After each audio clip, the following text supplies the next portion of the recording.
السلام عليكم ورحمة الله وبركاته. النهاردة هنعمل مع بعض أكلة ما يختلفش عليها اتنين أبدا.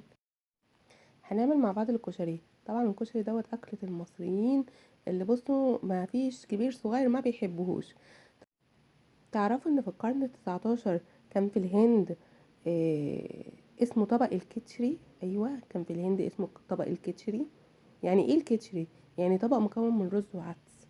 فطبعا لما اختلط المصريين بالجنود الهنود، تمام، في القرن برضو ال19، فطبعا المصريين تسكت استحالة، فعملوا طبق من نفس الطبق بس مع زيادة الصلصة والمكرونة والحمص والبصل المحمر والدقة بالثوم والخل.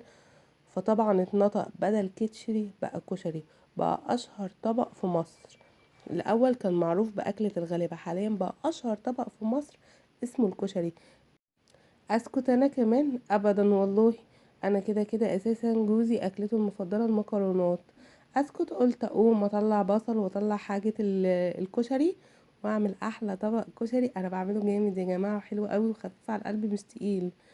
حمرنا هنا ايه بقى؟ بصوا بقى، اول حاجه احنا بنحمر البصل عشان ناخد الزيت بتاعه ونعمل بيه بقيه المكونات، الصلصه والرز. تمام، حطينا زيت كتير.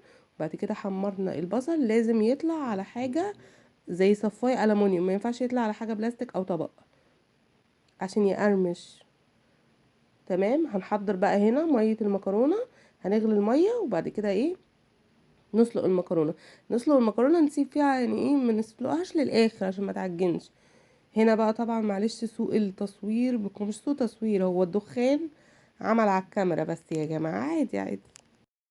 كده احنا خلصنا البصل وخلصنا سلق المكرونة، نخش على الرز. اخدنا شوية زيت من زيت البصل. يلا بينا بقى، طبعا لازم رز شعرية. بصوا، كشري رز شعرية.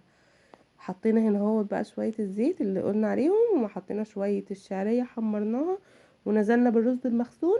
بنقلب شوية لحد ما الزيت يخش في كل الرز كده، ونزود بقى المية بتاعتنا. نقلب ونحط ملحنا ونغطي كده هو الحلة. شكرا، احنا كده عملنا الرز. كله على السريع، ما بناخدش وقت ابدا. هنا كنت منقيه العدس وغسلاه كويس. حطيت في ميه بدون اي اضافات، ولا بحط توم ولا بحط اي حاجه ولا ملح.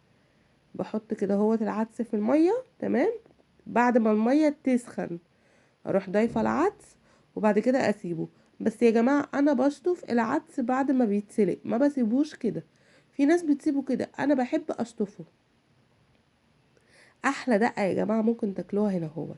تسخنوا ميه، حطوا كوبايه ميه، وبعد كده تروحوا حاطين عليها معلقه توم كبيره، وبعد كده تروحوا حاطين عليها معلقه كمون كبيره، وتزودوا الملح والله، وخل وعصره ليمونه والله جامده. جامده لما تعملوا الصلصه ضيفوا منها. الخلطه دي على الصلصه حكايه حكايه من زمن تاني خالص. بصوا جامده قوي والله يا جماعه، هي دي الدقه بالظبط. انا ما عملتش الدقه اللي هي شطه الزيت، لان انا ممنوعه من الحراق وما عنديش حد ياكلها. انا كنت هعملها بصراحه وعادي ارميها بعد كده، بس انا نسيت اصلا، نسيت، فاهميني؟ عادي عادي، ابقى اعملها لكم في فيديو لوحدها ازاي تعمل شطه الزيت، على فكره سهله قوي. بصوا بقى هنا، بصوا هنا الجمال، الرز طلع مفلفل ازاي وقمر ازاي والله يا جماعه كان طبق حلو قوي، كان فيه مكونات كتيره، نشويات، بس والله كان انا عاملاه خفيف. وانا بعمل الصلصه صح، بالصلصه اللي هي المعلبه. انا ما بحبش المكرونه احط عليها طماطم مضروبه بخلاط، مش بحب كده. يعني في ناس بتحب كده، في ناس بتحب كده، انا من مفضلين الصلصه التانية. ومعلومة يا جماعة، المكرونة ما ينفعش تتغسل كتير عشان بتشرب مية وتعجن. وتاني حاجة، انا ما ينفعش احط عليها زيت. لو انا حطيت عليها زيت الصلصة مش هتمسك في المكرونة. ما ينفعش المكرونة يتحط عليها بعد السلق زيت، عشان الصلصة مش هتلزق كده. تمام. وبصوا بقى الجمال والحلاوة، وبصوا الطبق بيتكلم عن نفسه اصلا. ووصلنا لحد اخر الفيديو. يا ريت تعملوا لي لايك واشتراك. يلا اشوفكم على خير في فيديو جديد. يلا باي.